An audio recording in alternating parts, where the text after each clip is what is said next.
nós vamos estar meditando Romanos 8. Nós vamos começar a meditação Romanos 8. Terminamos Romanos 7 no domingo passado.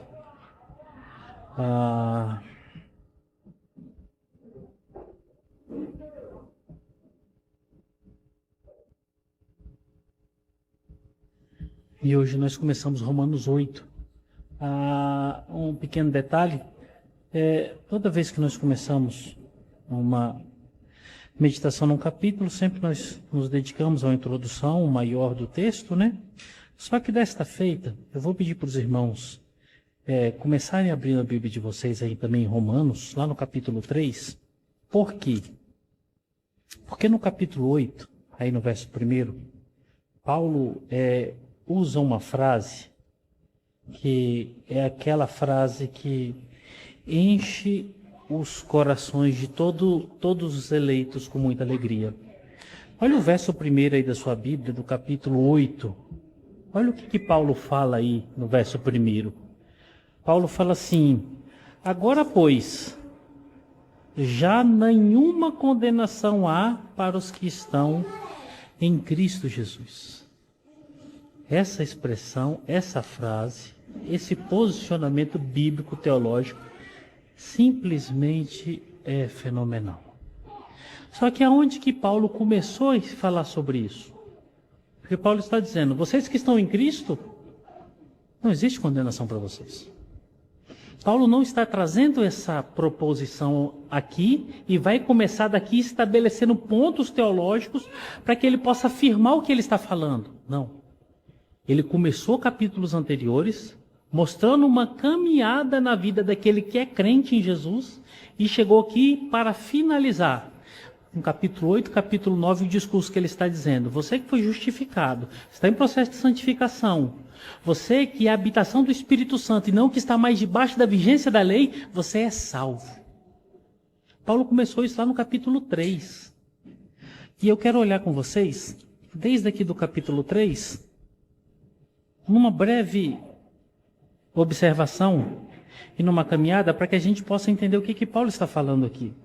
O capítulo 3, meus irmãos, Paulo está falando que não existe exceção. Todos pecaram. Os irmãos recordam desse momento que nós nos detivemos aqui no capítulo 3? Por quê? Capítulo 1 e capítulo 2, Paulo, ali no capítulo 1, faz a introdução. Depois ele chega ali no verso 18 em diante, ele vai falar a condição deteriorada e caída do ser humano, dizendo assim: todo ser humano natural está condenado. Por quê? Porque a eles foi dado a graça da revelação de Deus, os atributos de Deus, a grandeza de Deus, e eles rejeitaram. Paulo, quando fala isso, os que são judeus que estão lá na igreja de Roma e pegam essa mensagem, para eles é até tranquilizante, porque todo judeu tem esse entendimento. Só que Paulo chega aqui no capítulo 2 e ele fala assim: não só o natural está condenado, mas também o judeu e o grego, ou seja, o judeu e o gentil, todos estão condenados e todos estão impossibilitados de chegarem a Deus.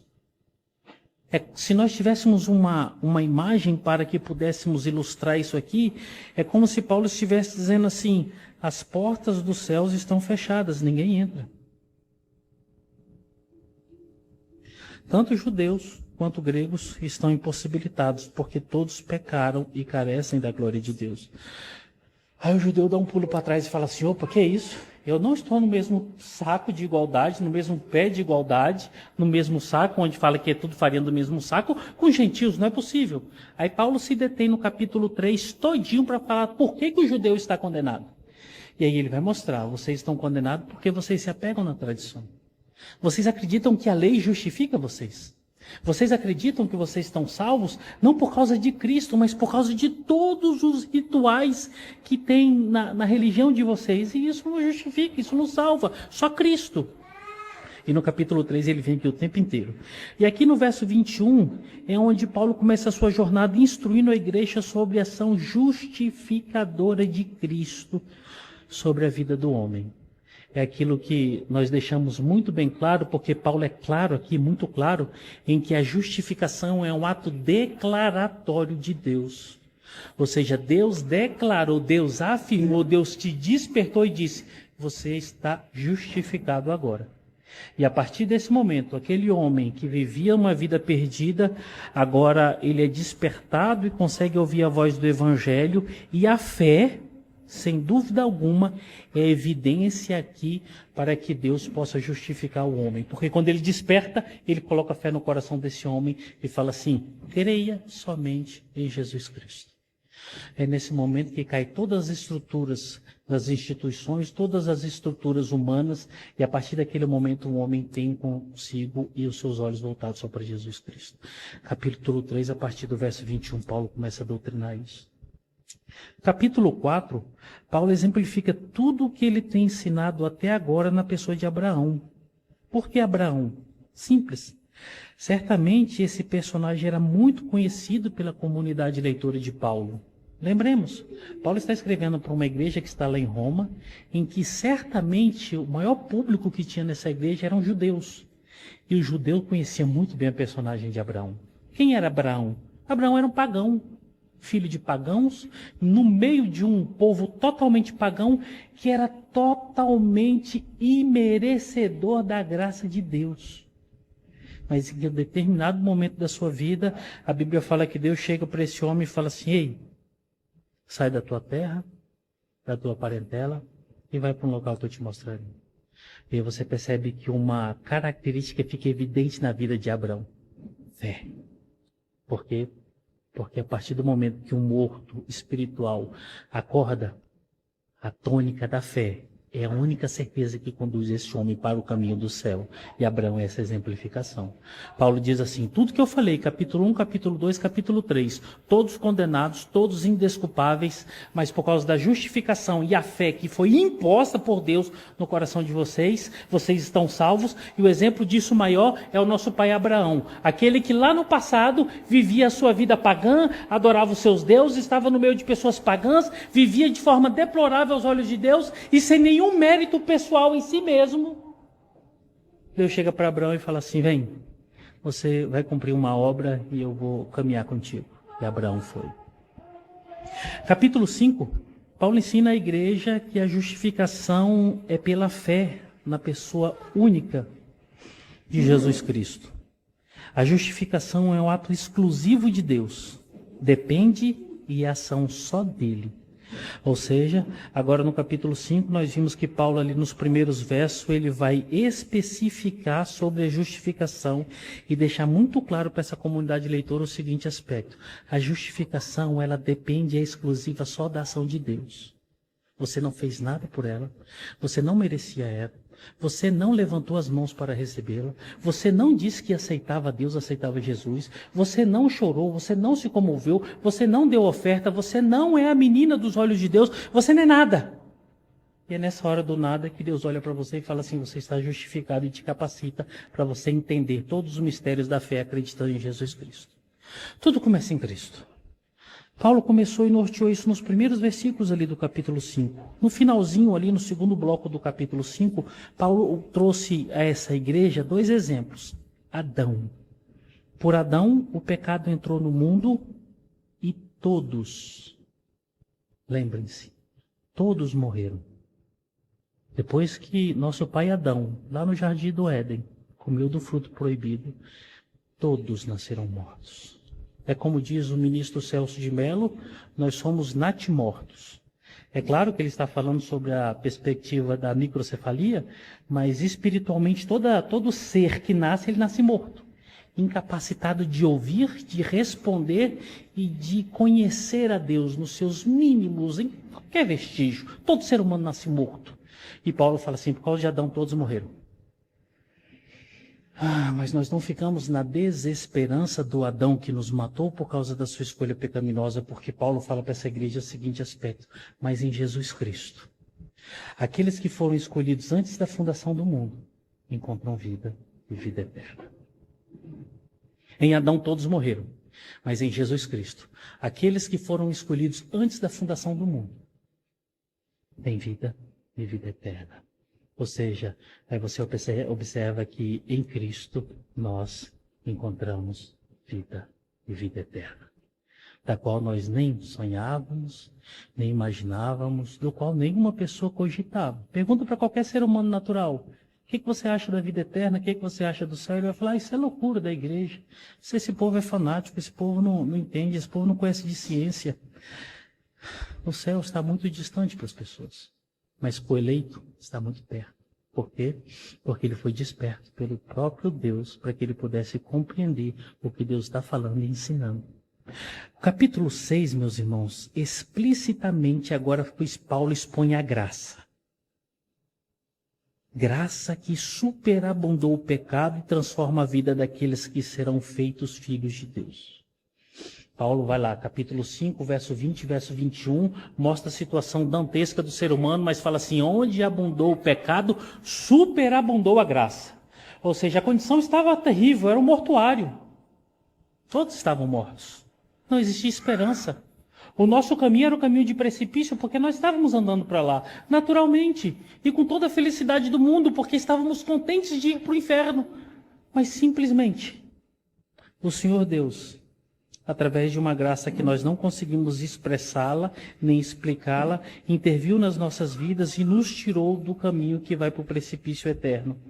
Paulo agora instrui sua comunidade leitora sobre a santificação.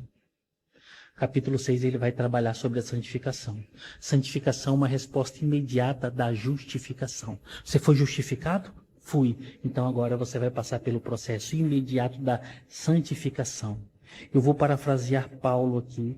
Paulo mais ou menos está dizendo assim: vocês não podem viver no pecado, porque vocês morreram com Cristo. O velho homem foi crucificado. E a nova criatura é chamada para viver em boas práticas que glorificam a Deus. Vocês foram chamados para ser santos. Agora lembre-se que nós estamos aqui naquela figura de linguagem, que nós estamos algemados no velho homem que está morto, mas nós estamos carregando ele. Ele foi morto, mas não foi aniquilado. Ele foi morto, mas não foi jogado em um precipício. Não, ele está acorrentado em você e você está carregando ele todos os dias.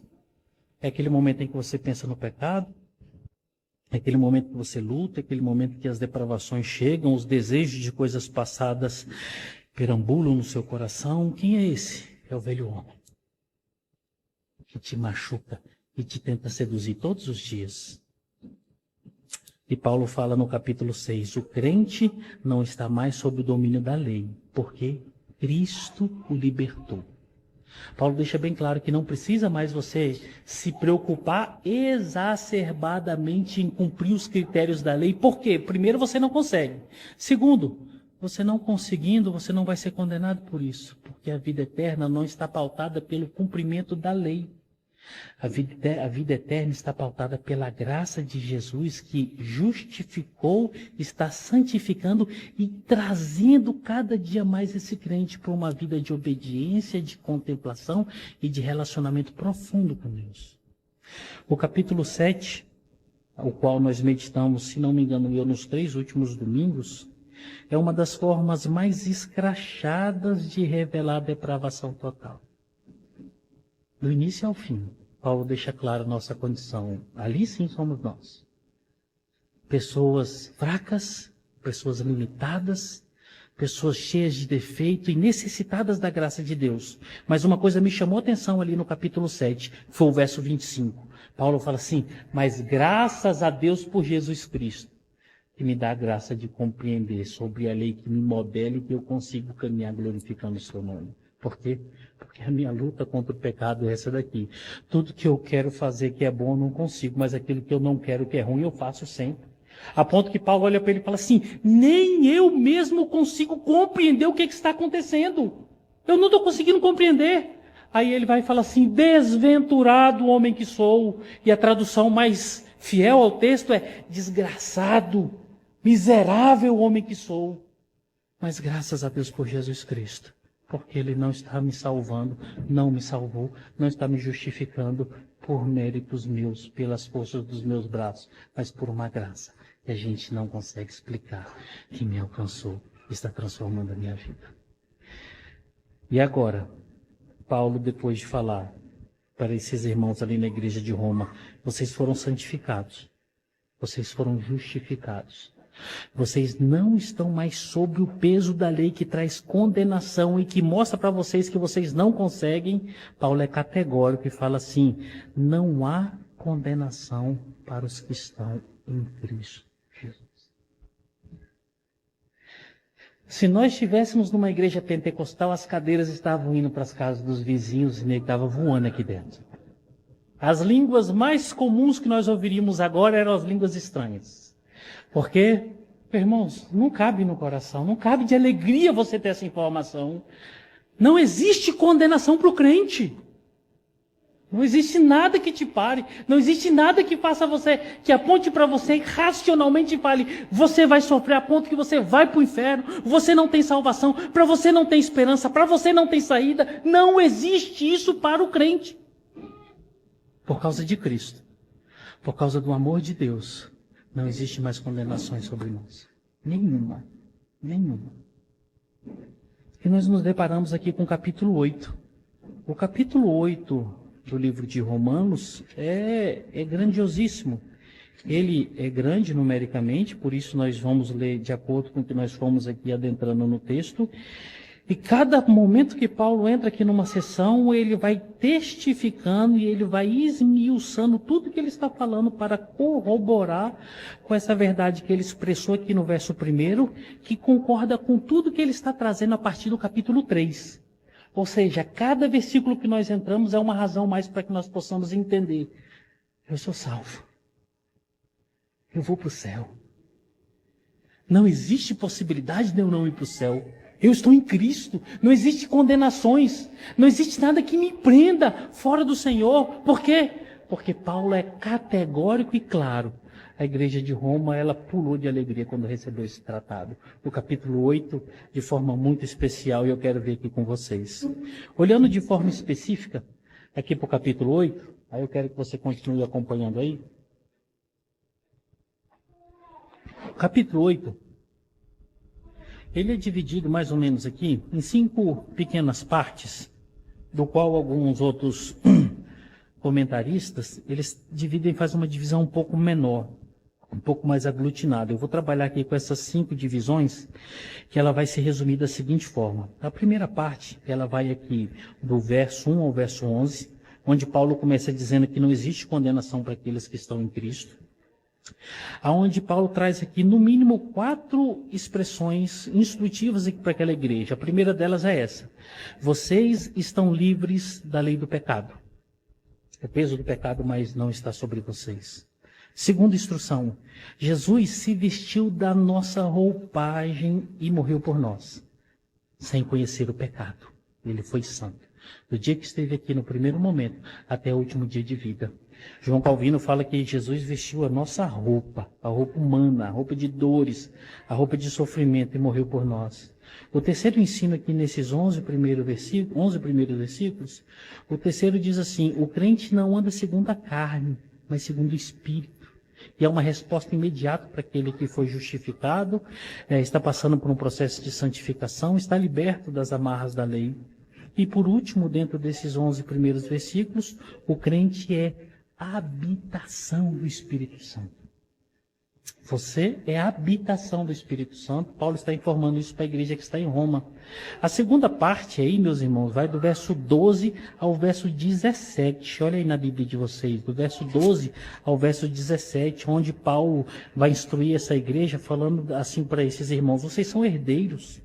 Paulo ensina essa igreja que eles são herdeiros de Deus e co-herdeiros com Cristo.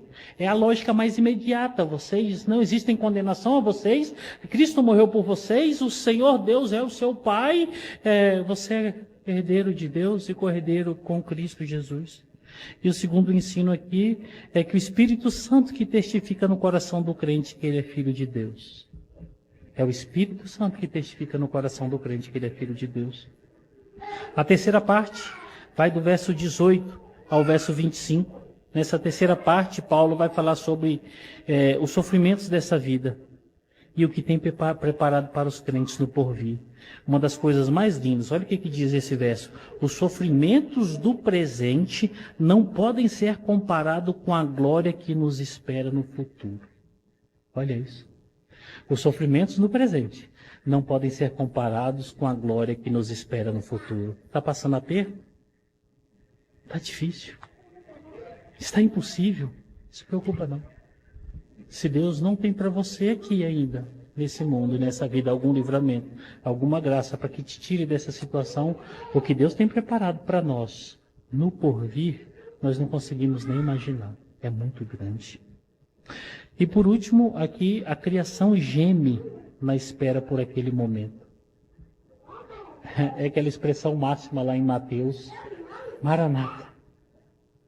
A criação geme, a natureza geme para que o Senhor venha redimir tudo isso aqui. Essa deve ser a expressão máxima da igreja. Vem, Senhor. Vem, Senhor, conclui, vem estabelecer o seu reino. Vem estabelecer o seu reino, vem nos tirar desse local. Nos dá a graça de podermos experimentar esse grande momento. A quarta parte é a ação de Deus na vida do crente. O primeiro ensino que Paulo estabelece aqui é que o Espírito Santo intercede por nós com gemidos inexprimíveis. Simples, nós não sabemos orar. O Espírito Santo tem que interceder por nós com gemidos inexprimíveis. Isso vai do verso 26 ao verso 30, tá, irmãos? O nosso Deus sonda os nossos corações. Já viu aquela passagem que fala lá no Salmo 139, se não me foge a memória, acho que é verso 7, eu não sei, ou verso 5, fala que a palavra ainda nem chegou-me à boca e o Senhor já conhece ela todinha. Sabe por quê? Porque Ele sonda os nossos corações. Ele conhece tudo ao nosso respeito. E ainda faz com que todas as coisas colaborem para o nosso bem, pois Ele mesmo já havia nos escolhido antes da fundação do mundo. Todas as coisas colaboram para o bem daqueles que amam a Deus. Paulo deixa claro, Deus nos predestinou, nos chamou, nos justificou e nos glorificou. E por último, a quinta parte aqui no capítulo 8, Paulo aponta para alguns fatos que demonstram o amor de Deus pela sua igreja, que vai do verso 31 ao verso 39. E foi o que foi cantado aqui hoje. Que é lindo demais quando Paulo começa esses questionamentos. 4 grandes perguntas se tornam sentenças aqui. Olha a primeira pergunta, preste atenção. Se Deus é por nós, olha o que Paulo fala. Se Deus é por nós, se Deus é por vocês, quem será contra? Existe possibilidade de haver vitória contra Deus? Porque Deus é por vocês. Se Deus é por nós, quem será contra nós? Olha o segundo questionamento. Se Deus não poupou seu filho, antes por nós o entregou, porventura não nos dará graciosamente com ele todas as coisas?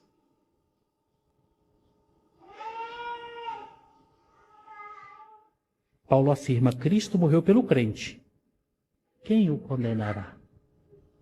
Quem te condenará? Se Cristo morreu por você, quem pode te condenar? E por último, quem nos separará? Foi muito bem cantado, do amor de Cristo. Ninguém. Ninguém. Permitam-me fazer uma afirmativa antes de começar a adentrarmos aqui no capítulo 8 e irmos até o verso 11, se assim nosso bom Deus permitir. Sabe, irmãos, a nossa vida ela é muito clara que ela é cheia de oscilações. A nossa vida é cheia de incertezas. E eu acho que ninguém tem do que duvidar disso. Quer ver um exemplo? Nós não sabemos se amanhã nós vamos estar vivos. Nós não sabemos se pelas circunstâncias do mundo que nós estamos hoje, a dengue vai pegar algum de nós de uma forma tão acentuada como alguns estão tendo essa infelicidade e vamos morrer. Nós não sabemos se vamos ter o nosso salário mês que vem. Nós não sabemos se a nossa família vai estar estruturada. Cheio de incertezas. Só que quando nós olhamos para a Escritura Sagrada, uma certeza vem ao nosso coração. Nós somos salvos. É impossível eu perder a minha salvação. Nem eu posso tirar a minha salvação de mim mesmo. Nem eu posso escolher diferente. Eu não posso ir contra aquilo que Deus já estabeleceu antes da fundação do mundo. Por quê?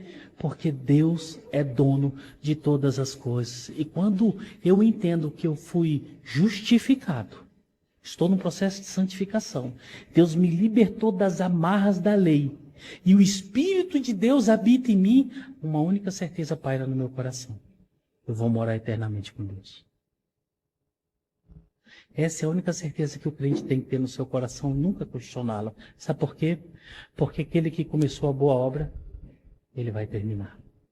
E a Bíblia deixa bem claro que ele começou essa obra foi antes da fundação do mundo. Não foi quando você nasceu. Não foi quando eu dei meus primeiros berros. Não foi quando eu estava ainda ali no processo de desenvolvimento celular. Foi antes da fundação do mundo. Foi antes do mundo ser mundo. Deus já tinha o meu nome escrito no livro da vida. Deus já havia estabelecido que eu seria salvo. E Ele vai chegar até o último momento e vai cumprir essa obra que Ele já estabeleceu. E nós só temos que glorificar a Deus por isso. Por causa disso, nós podemos agora entrar no capítulo 8, a partir do verso 1, alegres e contentes, porque Paulo agora vai dar vários outros motivos para que nós possamos crer nisso. Verso 1 e 2, vamos ler? Olha aí na Bíblia de vocês. Capítulo 8, verso 1, verso 2. Diz assim a palavra do Senhor. Agora, pois, já nenhuma condenação há para os que estão em Cristo Jesus. Porque a lei do Espírito da vida em Cristo Jesus te livrou da lei do pecado e da morte. O que Paulo está estabelecendo aqui para a igreja que está em Roma? Paulo está estabelecendo para essa igreja que está em Roma que eles não estão mais debaixo de nenhuma condenação. Desde o capítulo 3. Vocês foram justificados. Vocês estão no processo de santificação. A lei já não é mais um instrumento justificador da crença de vocês. Vocês não mais estão presos nos rituais. Agora Cristo é o cerne da vida de vocês. E vocês são a habitação do Espírito Santo. Não existe mais condenação para vocês. É Paulo dizendo para essa igreja: vocês estão salvos. Vocês estão salvos por causa de Jesus. Observem, Paulo desconstruiu várias certezas desse povo judeu que estava ali nessa igreja. Disse que a religião não era nada diante de Cristo. Disse que a ministração, a observância das leis não eram nada diante de Cristo. Disse que a observação das festas e as práticas dos rituais não eram nada diante de Cristo. Disse que todos estavam condenados diante dos olhos de Deus, impossibilitados de irem a Deus. Mas ele estabeleceu em todos esses momentos: em Cristo Jesus vocês estão salvos. E agora ele chega aqui no verso 1 do capítulo 8. Não existe nenhuma condenação sobre vocês. É como se Paulo falasse assim: além de tudo que eu estou falando, por que não existe essa condenação, eu ainda vou dar mais motivos para vocês. É onde nós entramos no verso 2. E no verso 2 Paulo fala assim: não existe nenhuma condenação para vocês, porque a lei do Espírito e da vida em Cristo Jesus te livrou da lei do pecado e da morte. Ou seja, a ação do Espírito Santo faz e age na vida de cada irmão que está ali naquela comunidade. Paulo deseja deixar duas coisas claras aqui. A primeira nós já vimos, que não existe mais condenação para os que estão em Cristo. Por quê? Porque Deus agiu e Deus age na vida do crente. Eu vou repetir para vocês. Deus agiu e Deus age na vida de vocês. Paulo está deixando isso bem claro para essa igreja. Paulo não está deixando margem para que ali naquela igreja alguém pense que a salvação vem por qualquer outro motivo. Paulo não deixou que aqueles irmãos ali entendessem que a salvação vem pelos rituais da lei. Paulo não deixou que os irmãos entendessem que a salvação ali viesse pelos méritos humanos deles. Paulo deixa bem claro aqui no verso 2 que o único motivo que estabelece a salvação é o agir de Deus na vida deles. E duas formas ficam bem claras aqui, ó: a lei do Espírito e da vida. O que é essa lei do Espírito e da vida? A lei estabelecida aqui por Paulo no verso 2 não é a lei dos mandamentos, é simplesmente a ação do Espírito Santo. Qual é a ação do Espírito Santo? É fazer com que aqueles homens ali naquela igreja creiam em Jesus acima de todas as coisas. Qual é a ação do Espírito Santo? É fazer que aqueles homens entreguem as suas vidas agora despertados para o Evangelho de forma totalitária para Deus. Qual é a ação do Espírito Santo? É fazer com que aquelas pessoas entreguem-se e vivam completamente para Deus. Essa é a ação do Espírito Santo que lava, purifica, transforma e muda a vida do ser humano por completo. Por completo. Ele não deixa nada a desejar. Ele muda por completo. Essa é a ação do Espírito Santo primária. É trazer para cá. É trazer de volta. É mais ou menos assim, cara, você estava perdido. Seu caminho era o caminho de precipício. A sua vida era ir para o inferno. Mas agora eu estou te trazendo para o caminho do céu, caminho de Deus. Os seus pensamentos não são mais os mesmos. Os desejos que pululavam no seu coração não são mais os mesmos. Agora tudo é diferente. Por quê? Porque o Espírito de Deus está agindo no coração de cada um daqueles irmãos. Paulo está instruindo eles assim. E um outro fator preponderante também é que o Espírito Santo, Deus, livrou o crente da lei do pecado e da morte. Ao mesmo tempo que ele chama para fazer boas práticas, ele obriga a deixar as más práticas. Ao mesmo tempo que ele obriga a caminhar falando a verdade, ele obriga a caminhar deixando de falar mentira. Ao mesmo tempo que ele obriga a caminhar sendo bom, ele obriga a deixar as más obras. Por quê? Porque a partir do momento que o Espírito Santo habita no coração de uma pessoa, tudo se faz novo. Por que nenhuma condenação existe para aqueles que estão em Cristo? Por tudo que já foi falado desde o capítulo 3. Mas agora, por quê? Porque o Espírito Santo agora é habitação em você e vai mudar tudo na sua vida. Tudo na sua vida. Ele não vai deixar espaço para que fique nada do velho homem que está morto lá na cruz do Calvário e que você está arrastando. Tudo é novo. Tudo é novo. Não é sem motivo que a gente consegue encontrar crentes. Não é sem motivo que a gente consegue reconhecer salvos. Não é sem motivo que você consegue experimentar sal na terra. Não é sem motivo que quando você encontra um estado, uma nação, um país, uma igreja que se encontra em plenas trevas, você vê algumas luzes brilhando. Por quê? Porque o Espírito Santo ilumina cada irmão para que ele possa ser exemplo de vida, ser vivido como Cristo viveu. Pastor, mas muitos não vivem assim. Eles não fazem parte dos eleitos. Pastor, muitos estão na igreja, mas não vivem assim. Eles estão no nosso meio, mas nunca foram dos nossos. Mas os que são dos nossos são conhecidos. Eles são a habitação do Espírito Santo. Aí nesse momento que você percebe, não dá mais para fazer as mesmas coisas. Não dá mais para pensar nas mesmas porcarias que pensava antigamente. Não dá mais para desejar o mal. Não dá mais para dizer das coisas materiais, é meu, é minha, tudo é meu, é para mim. Não dá mais para requerer glória para você mesmo. Por quê? Porque glória é só para Deus.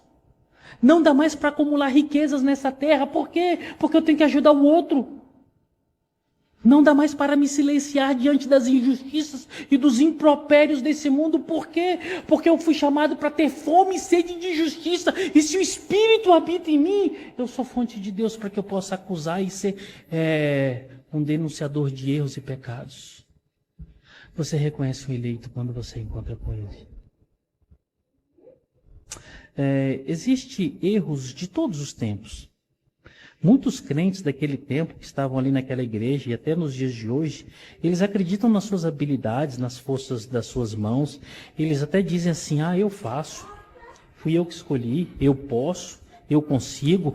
Isso aí, eu consigo, eu faço. Paulo do início ao fim está falando, não são vocês. Não, pastor, eu consigo, fui eu que fiz, fui eu que levantei as mãos, fui eu que quis Jesus. Fui eu que disse que deu o primeiro passo. Fui eu que... Eu o quê, irmão? Eu o quê? Que loucura é essa? A única coisa que nosso coração desejou, e se não for o Espírito Santo habitando em nós, a única coisa que nós desejamos é o pecado. É o inferno. É o mal. É a perversidade. É sermos dantescos e continuarmos monstros. É a única coisa que nós queremos. Desde aquela época até hoje, existe nego degladiando para dizer: eu faço, eu posso, eu tenho talento, você não tem nada. Você é um miserável pecador, como diz Paulo. Miserável homem que sou. Mas corroborando com o que o Paulo está falando, ainda nós podemos ver dois textos bíblicos que são bem claros. João 15,16 fala assim, ó: não foste vós que me escolhestes a mim. Pelo contrário, eu vos escolhi a vós outros. João 14,6 ele fala assim: eu sou o caminho e a verdade e a vida. Ninguém vem ao Pai senão por mim. Sabe, é como se a Bíblia toda está dizendo assim: se você foi a Deus, foi eu que te levei. Se você é convertido, eu fiz isso em você. Se existe alguma coisa boa em você, fui eu que coloquei. Eu que fiz. Você não fez nada. Nada. Jerry Bridges, num livro A Graça que Transforma, ele escreve da seguinte forma, e eu abro aspas: ao agir em graça pela dádiva do seu Filho para morrer por nós, foi Deus quem tomou a iniciativa da reconciliação. Foi Deus que veio primeiro. Foi Deus que foi ao encontro do crente. Paulo está dizendo para essa igreja: não foram vocês. Vocês não queriam. Deus foi ao encontro de cada um de vocês. Deus transformou a vida de vocês. Deus modificou a história de vocês para que vocês vivam para a glória dele e vivam com ele eternamente, porque já não existe nenhuma condenação para vocês. O que Paulo está dizendo para esses irmãos ali em Roma é: não existe condenação. Por quê? Por causa de Cristo. Vocês não vão conhecer o que é condenação, porque Cristo salvou vocês. Segunda coisa que Paulo está falando para esses irmãos: vocês desfrutam das certezas eternas por causa de Cristo. Você já pode pensar na vida eterna hoje por causa de Cristo. Você já pode fazer planos hoje eternos por causa de Cristo. Você já pode esperar por aquele grande dia por causa de Cristo. Você já pode desejar que seus filhos, sua família, desejem e cobicem e vivam isso por causa de Cristo. Só Cristo faz isso.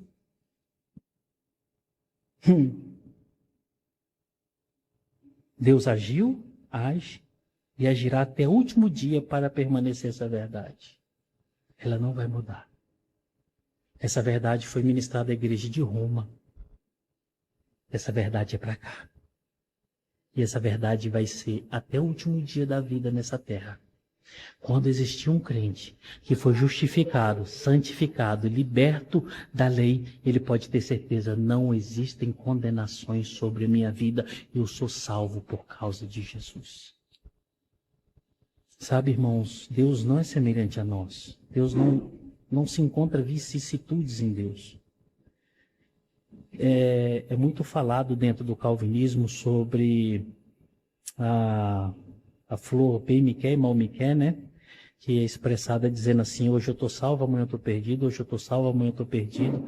Porque hoje o cara acorda bem, parece que ele teve uma noite boa, ele está salvo, ele está no céu.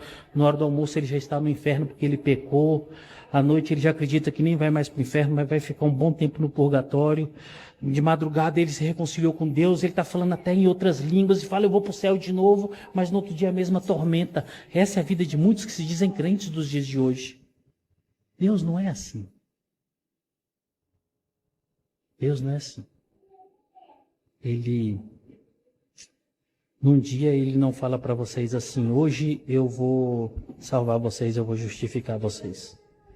Aí no outro dia ele olha para vocês e fala: não, hoje eu não vou mais salvar vocês. Não, hoje eu vou mandar vocês para o inferno. Não, hoje eu vou salvar. Não, em Deus não existe isso. A Bíblia deixa claro que a salvação já chegou a nós antes da fundação do mundo. E ela vai até o último dia das nossas vidas, como aquela certeza que aquele malfeitor lá na cruz olhou para Jesus e falou assim: Jesus, lembra-te de nós, lembra-te de mim quando tu chegares no paraíso. Jesus olha para aquele homem e fala assim: ainda hoje, nós nos encontraremos no paraíso. Não importa o dia que você vai morrer, irmão. Não importa. Não importa a forma que você vai morrer, não importa a perseguição que você vai passar, não importa a dureza da vida que você vai ter que enfrentar. Se você foi justificado, se você está em pleno processo de santificação, se Deus redimiu a sua vida, você vai estar no paraíso com Ele para sempre. Essa é a única certeza que nós temos. Paulo continua mostrando essa verdade, e agora no verso 3, no verso 4, como que isso aconteceu? Ele aumenta agora o leque para essa comunidade de leitura. Vamos ler aí, verso 3 e verso 4. Diz assim, olha a palavra do Senhor. Porquanto o que for impossível à lei, no que estava enferma pela carne, isso fez Deus enviando o seu próprio Filho em semelhança de carne, pecaminosa e no tocante ao pecado. E com efeito condenou Deus na carne o pecado, a fim de que o preceito da lei se cumprisse em nós, que não andamos segundo a carne, mas segundo o Espírito. Olha que maravilha. Paulo agora amplia e começa a mostrar 3 demandas importantíssimas aqui para essa igreja. A primeira delas é essa: a impossibilidade da lei redimir o homem. Está bem aí no início do verso, olha aí. Porquanto o que for impossível à lei. O que era impossível à lei? Trazer remissão. Era impossível alguém encontrar redimissão diante da lei. Eu tenho a lei de Deus, eu vou ser salvo. Não existia isso. Mesmo porque ela nem foi escrita para isso. Com a lei, deparou-se o homem com a morte. Deparou-se o homem com a condenação. Porque a lei apontava e dizia, você está em pecado, você está morto. Você não consegue honrar, você não consegue glorificar, você não consegue viver de forma agradável a Deus. E Paulo está dizendo assim, o que for impossível para a lei. O que era impossível para a lei? Trazer remissão ao homem. Eu imagino a comunidade lá na igreja de Roma recebendo esse tratado. Eu não sei se os irmãos têm ciência. Essas cartas de Paulo, elas eram lidas publicamente nos cultos. Aí você imagina os irmãos recebendo aqui e vendo a impossibilidade da lei de fazer alguma coisa, principalmente para aqueles que ainda tinham algum vestígio, algum desejo, alguma esperança da lei agir em alguma coisa favorável. Ele devia olhar e falar assim, caramba, eu estou perdido. Estamos perdidos, a lei não pode fazer nada, realmente a lei só nos aponta o pecado. Mas Paulo não para só pela finitude da lei, porque quando Deus escreveu, o propósito da lei não foi trazer remissão. Aí Paulo continua dizendo assim, a lei realmente ela não pode fazer isso por vocês, mas na continuação do verso, Paulo fala assim, Cristo foi enviado para viver a nossa realidade. Detalhe, sem pecado e nos resgatar. O que a lei não pôde, Cristo fez. O que Cristo fez? Ele vestiu a nossa roupa humana. Experimentou as mesmas lutas e aflições que nós experimentamos. Cumpriu toda a exigência da lei. Morreu pelos nossos pecados e se apresentou diante do Pai dizendo assim, Pai, está consumado. A obra que o Senhor confiou nas minhas mãos está aqui. Por que eu sou salvo? Porque Cristo fez tudo isso por mim. Por que esses irmãos na igreja de Roma poderiam ter paz? Porque Cristo fez tudo isso por eles. A morte de Cristo trouxe salvação. Cristo foi obediente até a morte de cruz. Por último, o último ensino aqui nesse bloco é que a partir de agora, salvos e resgatados pelo sacrifício de Cristo, com uma expressão clara de Deus, o crente é chamado para andar segundo o Espírito, porque ele não vai mais andar segundo a carne. Paulo agora passa a instruir a igreja em Roma, mostrando o que acontece na vida do crente, aquele que é habitado pelo Espírito Santo, e na vida do não crente, aquele que vive segundo a carne. Se Cristo morreu por vocês, vocês devem andar segundo a instrução do Espírito Santo. E as instruções do Espírito Santo vão conduzir vocês por uma caminhada de novidade de vida. E essa caminhada de novidade de vida, Paulo começa a instruir essa igreja a partir do verso 5 e vai até o verso 11. Eu quero ler com vocês e quero ver com vocês aqui o que Paulo está ensinando. Olha aí na Bíblia de vocês. Porque os que se inclinam para a carne cogitam das coisas da carne, mas os que se inclinam para o Espírito, das coisas do Espírito. Porque o pendor da carne dá para a morte, mas do espírito para a vida e paz. Por isso, o pendor da carne é inimizade contra Deus, pois não está sujeito à lei de Deus, nem mesmo pode estar. Portanto, os que estão na carne não podem agradar a Deus. Vós, porém, não estáis na carne, mas no Espírito, se de fato o Espírito de Deus habita em vós. E se alguém não tem o Espírito de Cristo, esse tal não é dele. Se, porém, Cristo está em vós, o corpo, na verdade, está morto por causa do pecado, mas o Espírito é vida, por causa da justiça. Se habita em vós o Espírito daquele que ressuscitou a Jesus dentre os mortos, esse mesmo que ressuscitou a Cristo, Jesus, dentre os mortos, vivificará também o vosso corpo mortal, por meio do Espírito que em vós habita. Agora Paulo vai pegar essas informações e vai trazer aqui em forma bifurcada como que acontece na vida daqueles que estão se inclinando para as obras da carne, para uma vida tendenciosa ao pecado, e também da mesma forma o que acontece com aqueles que se inclinam para o Espírito Santo, que são conduzidos pelo próprio Espírito Santo para tal. O que Paulo está ensinando para essa igreja? Aqueles que são chamados pelo próprio Deus, eles são chamados, mas eles são chamados para serem frutuosos. Eles vão ser frutíferos. E aqueles que não foram chamados, eles vão continuar suas vidas pecaminosas e vão seguir para o inferno, porque eles não têm parte com Deus. Primeira coisa que eu quero ver com vocês, olhem o que Paulo fala sobre os que se inclinam para a carne. Logo no primeiro verso aí, que é o verso 5, que é dessa parte final, Paulo nos mostra a seguinte coisa: são distintos dos que são a habitação de Deus, ou seja, eles são diferentes. Paulo fala bem no iniciozinho aí da parte A do verso 5, se inclinam e cogitam para as coisas da carne. Aquele que não é habitação de Deus, aquele que não é habitado pelo Espírito Santo, eles se inclinam e cogitam, eles desejam, eles vivem, eles amam as coisas da carne. Se nós formos lá para Gálatas capítulo 5, quando Paulo vai fazer a distinção das obras da carne e o fruto do Espírito, Paulo vai mostrar que as obras da carne são porfia, mentira, ódio, glutonaria, bebedice e várias outras coisas. Aqueles que não são habitação do Espírito Santo vivem para tal. Como é que eu conheço um não crente? É isso aqui. Ele é inclinado para o mal. Ele ama satisfazer os desejos da carne. Olha aí, a segunda característica, lá no verso 6. São pessoas que caminham para a morte. Verso 6. O pendor da carne para a morte. São pessoas que estão pouco se importando. Eu falei agora no início do sermão. Se você falar com qualquer pessoa, rapaz, mas você pecou contra Deus. Que isso? Você acha que Deus vai se importar com isso que eu fiz? Que isso? Pecado. O cara está em adultério, está dando calote nos outros, o cara está matando, o cara está roubando, a pessoa está fazendo as piores perversidades do mundo. Não surge nele o senso de justiça ao ponto de fazer retratação. Por quê? Para aquilo não é pecado, aquilo não é morte, aquilo não inclina para o mal. Nós temos batido na tecla do crente e do eterno convencido. Quando você olha o eterno convencido, ele está no nosso meio, está vivendo o que nós vivemos, está cantando o que nós estamos cantando, está ouvindo o que nós estamos ouvindo, mas continua nas mesmas práticas do pecado.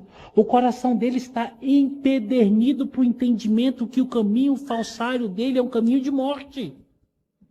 Ele continua mentindo, ele continua adulterando, ele continua roubando, ele continua fazendo parte da mesa do Senhor indiscriminadamente. Ele continua vivendo a realidade mais ímpia e porca do mundo. Mas aqui entre nós é impossível você diagnosticar quem é quem. Lembram-se do joio e do trigo? Ele só vai ser descoberto naquele dia em que o Senhor mandar os seus anjos falar assim, faz a separação. O trigo traz para mim, agora o joio queima. Aí nessa hora, não sei, conjecturo eu, nessa hora você vai olhar e vai falar, caramba, tu era joio, cara. Tá indo embora. Tu era joio. Você vai perceber um monte de joio no nosso meio e você vai assustar. Porque nós não conseguimos diagnosticar muitas das coisas. Porque tem muito artista no nosso meio. Quando você pega a igreja evangélica, não dá para fazer nem filme. Porque o filme tem o mocinho e o ladrão, né? Na igreja evangélica tem muito mocinho. Você fala assim, rapaz, não dá nem para fazer filme. Mas naquele grande dia, o Senhor vai separar. E é o que Paulo está instruindo aqui. A caminhada dessas pessoas são de morte. Paulo não está falando morte de morrer, a morte que quase todos nós vamos passar por ela. Paulo está falando da morte eterna. Da condenação. A pessoa parece que não acredita que haverá condenação, que haverá inferno. Então continua. Paulo traz mais 3 expressões aqui que são duras. Verso 7, verso 8 e verso 9. Olha aí na sua Bíblia. Paulo fala dessas pessoas dizendo assim, eles são inimigos de Deus, mas são desagradáveis. E por último, e não são de Deus. Eles não são de Deus. Olha aí, verso 7. Por isso, o pendor da carne é inimizade contra Deus. Verso 8. Portanto, os que estão na carne não podem agradar a Deus. E verso 9. Se alguém não tem o Espírito de Cristo, esse tal não é dele. Nós vivemos hoje numa igreja que ela é a igreja do politicamente correto. Olha, fulano, não fale tais coisas. Olha, fulano, tal coisa vai assustar. Às vezes você vai colocar para fora até aqueles que são ovelhas. Olha, fulano, toma cuidado. É nítido que nós não devemos ser igual aquele personagem que tinha num programa de televisão, super sincero, parece que é falar a verdade a custo de ferro e fogo. Mas nós não devemos cogitar de ser totalmente sincero naquilo que nós falamos. Você quer ver um exemplo? Paulo está falando aqui, esses tais não são de Deus. Paulo está dizendo assim, ei, vocês que estão em Roma, aquelas pessoas que estão no meio de vocês, que não vivem isso aqui, que é a obediência e condução do Espírito Santo, e são inclinados para a carne, eles são do diabo. Eles vão para o inferno. Eles vão para o inferno porque eles não são de Deus, eles são inimigos de Deus. Paulo está sendo claro como água cristalina, eles são do diabo. Nós temos medo de falar isso. A igreja do século XXI, ela é totalmente antropocêntrica. Você chega na igreja, você chega para conversar com uma pessoa, a pessoa fala assim, nossa, o culto hoje foi tão frio. É mesmo, é. Mas só falou de Jesus. E a pregação, não. Só falou da Bíblia. Sabe, aquela coisa mais xoxa. É mesmo, e qual era a mensagem? Você imagina, falou do pecado. Quem peca, o Senhor vai pesar a mão. Que loucura. E os louvores? Nossa, aquela igreja tem que mudar a equipe de louvor. Não teve uma música que falou que eu sou a menina dos olhos de Deus. Não teve uma música que falou que eu sou o mais importante do que o mais puro ouro de Ofir. Não teve uma música que falou que eu vou pisar na cabeça do diabo. Só música que falava que Jesus é bom, que o Espírito Santo domina a igreja, que Deus é bom. Mas, sabe por quê, irmãos? Essas informações já não mais satisfazem os que não são de Deus. Quer dizer, nunca satisfeitos, né? Eles nunca foram satisfeitos, porque eles são do diabo. E as pessoas que estão na igreja, que só se alimentam, só estão felizes quando a mensagem fala que eles são bons, provavelmente, é quase certo que essas pessoas não são habitação do Espírito Santo. A pessoa que se alegra só quando tem aquelas músicas antropocêntricas que falam das vaidades porcas dos seus corações, provavelmente essas pessoas não são de Deus. A pessoa não consegue se alegrar quando a Bíblia fala da vida eterna. A pessoa não consegue se alegrar quando a Bíblia fala da cruz. A pessoa não consegue se alegrar quando a Bíblia fala que não existe mais não existe mais condenação para os que estão em Cristo. A pessoa não consegue se alegrar quando fala que Cristo morreu por nós, nos dando vida eterna. Você fala, essa pessoa é filha do inferno. Por quê? Porque ela não quer ser enganada. Ela acredita de verdade que ela é boa e que ela merece o bom de Deus. Ela é igual um grande pregador, um grande pastor dos dias de hoje. Tem que colocar a faca no pescoço de Deus, assim ele vai entender que nós estamos falando sério. Com Deus não funcionam essas coisas. E Paulo não para por aqui, porque essa é a parte nefasta da coisa. Paulo vai falar da seguinte forma: Paulo vai falar sobre os que se inclinam e são conduzidos pelo Espírito Santo.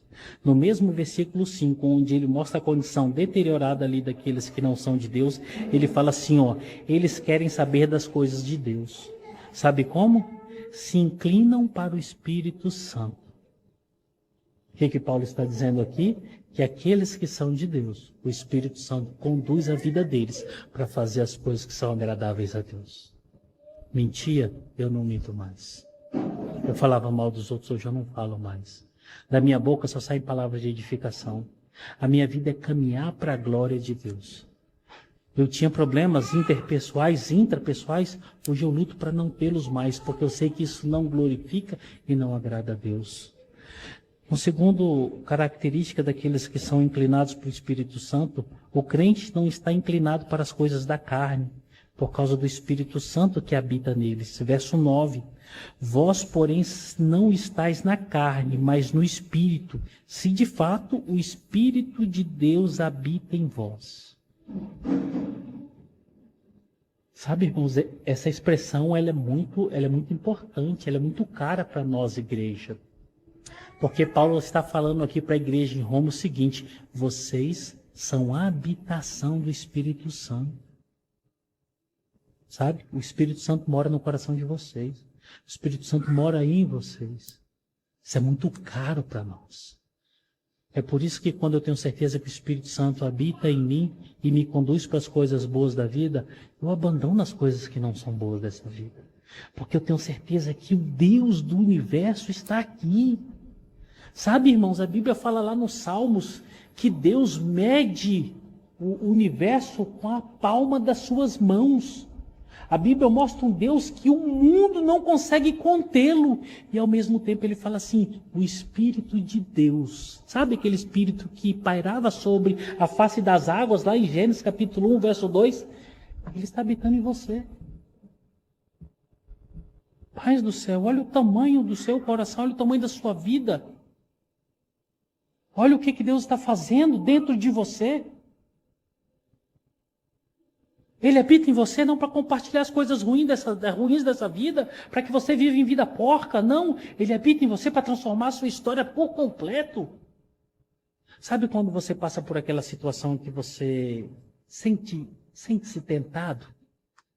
Nossa, passou aquela pessoa, você fala assim, você sente aquela voz, escuta aquela voz no seu ouvido. Não, isso não é agradável a Deus. Você acha que isso vem de você? Você tem a oportunidade de lograr lucros exorbitantes e injustos, e você vê aquela voz falando assim, não é correto. Você acha que isso vem de você? Você tem aquele privilégio de passar, de ir, de ser reconhecido, de chamar a glória para você, e aquela voz, aquela graça vem no seu coração e fala, não, é só para Deus. Você acha que isso vem de você? Não, irmão, isso é o Espírito Santo que habita em vocês. É da mesma forma quando você tem aquele desejo de estudar a palavra. É da mesma forma o desejo da oração. É o Espírito Santo te chamando cotidianamente para você viver inclinado para as coisas de Deus. Aí permitam-me chamar a atenção dos irmãos nesse ponto. O celular está se tornando uma pedra de tropeço para muitos irmãos da nossa igreja e muitos irmãos crentes nos dias de hoje. O que tem de esposa que reclama de marido que não tem tempo em casa por causa do celular não está no gibi. Ah, pastor, meu marido até para a cama leva o celular. Ah, pastor, meu marido é só celular, meu marido é isso. Aí você fala com o marido, não, mas eu não faço tudo isso. Mas se tem um vestígio de fogo, provavelmente existe um pouquinho de verdade. Está na hora de abandonar esse celular e escutar a voz do Espírito Santo. Sabe? O Espírito Santo comunica das graças de Deus, porque ele sonda os nossos corações. Mas uma característica do crente: o crente está morto para o pecado e vivo para Deus. Se, porém, Cristo está em vós, o corpo, na verdade, está morto por causa do pecado, mas o Espírito é vida por causa da justiça. Você está morto para o pecado. Você vai perceber que o pecado vai te tentar, vai cogitar. As delícias porcas desse mundo vão gritar aos seus ouvidos, mas o Espírito Santo vai comunicar no seu coração: não, você está morto para isso, você está vivo para Deus. A última característica que Paulo vai tratar aqui é que o crente não permanecerá na morte. E é o verso 11 aqui do capítulo 8. Diz assim: se habita em vós o Espírito daquele que ressuscitou a Jesus Cristo dentre os mortos, esse mesmo que ressuscitou a Cristo Jesus dentre os mortos, vivificará também o vosso corpo. O que Paulo está falando para esses irmãos? Como Cristo foi ressuscitado, o Espírito dele habita em vocês, vocês não permanecerão na morte. Vocês vão ressuscitar naquele grande dia. Irmãos, olha que grandeza de mensagem que Paulo está ministrando para essa igreja. Olha como é que o Paulo aumentou o leque para dar certeza da vida eterna, para dar certeza das grandezas de Deus. Nós temos aqui no mínimo 3 lições para que nós possamos aplicar desse texto nas nossas vidas. A primeira delas, e talvez a mais clara, porque foi o que abriu esse texto, é: não existem mais condenações para nós que somos crentes em Jesus. Não existe mais condenação para nós. Uma das linhas do cristianismo que mais fiel interpretou esse entendimento foi o calvinismo. Existe uma frase que diz assim: uma vez salvo, sempre salvo. Uma vez salvo, salvo para sempre. Por quê? Porque Cristo Jesus morreu por nós. Eu não tenho certeza de muitas coisas, mas uma coisa eu tenho que ter certeza: eu estou salvo. Nenhuma condenação pode vir a mim. Por quê? Porque quem fez a grande obra há de concluí-la. A segunda grande lição desse texto é essa: não devemos procurar remissão em qualquer outra coisa que não seja na pessoa de Jesus Cristo. Não existe nada nesse mundo que tenha relevância e importância como Cristo para nós. Salvação, só Cristo. Remissão, só Cristo. Vida eterna, só Cristo. Qualquer coisa que Deus use será somente para a glória dele. Qualquer coisa que reclamar para si mesmo e ofuscar a glória de Deus, que seja anátema. É por isso que o crente é a pessoa mais desapegada do mundo. O crente é a pessoa mais desapegada do mundo. Por quê?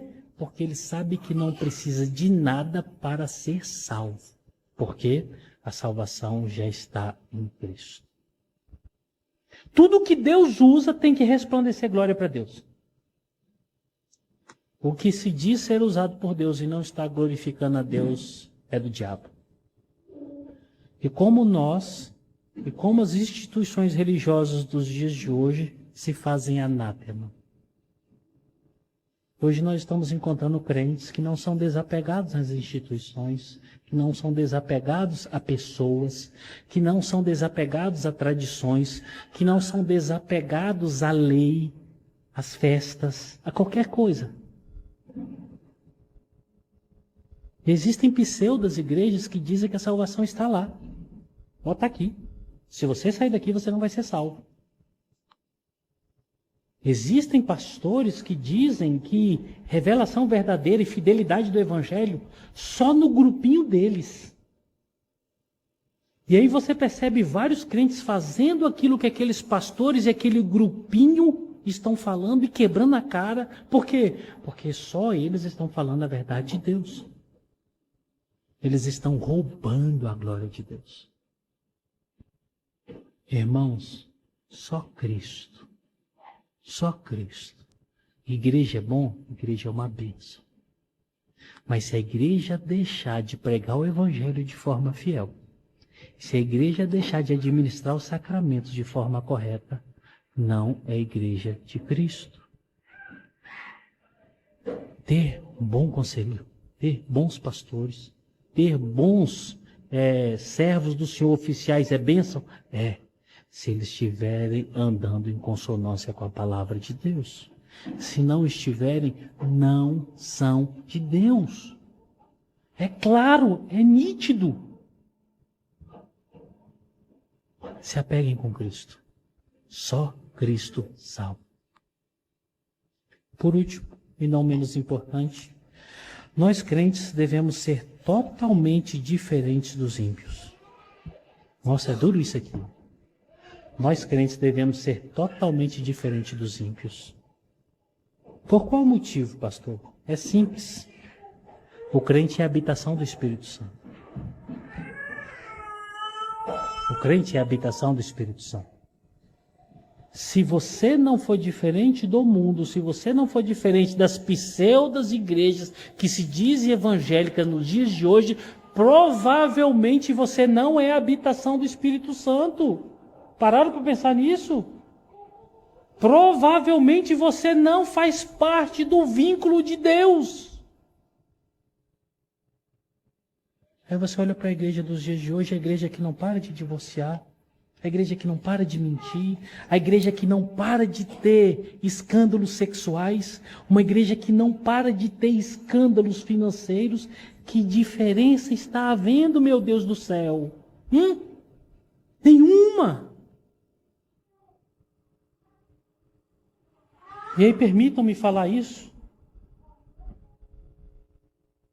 Igreja são vocês.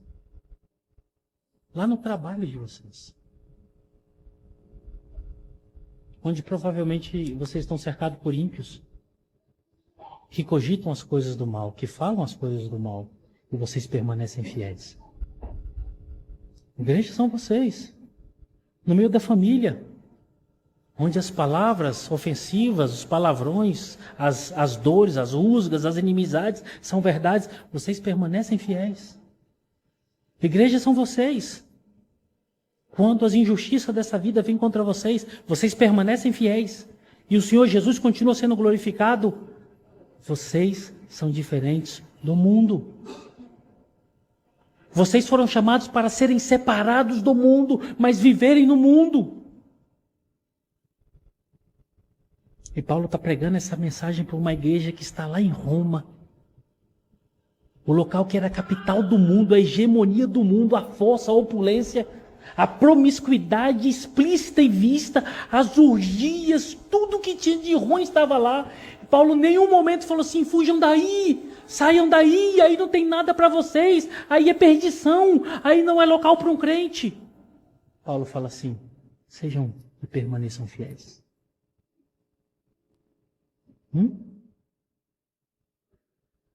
Permaneçam fiéis.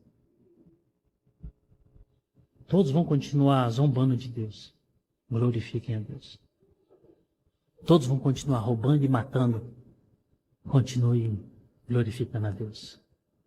Não é o local que faz a pessoa.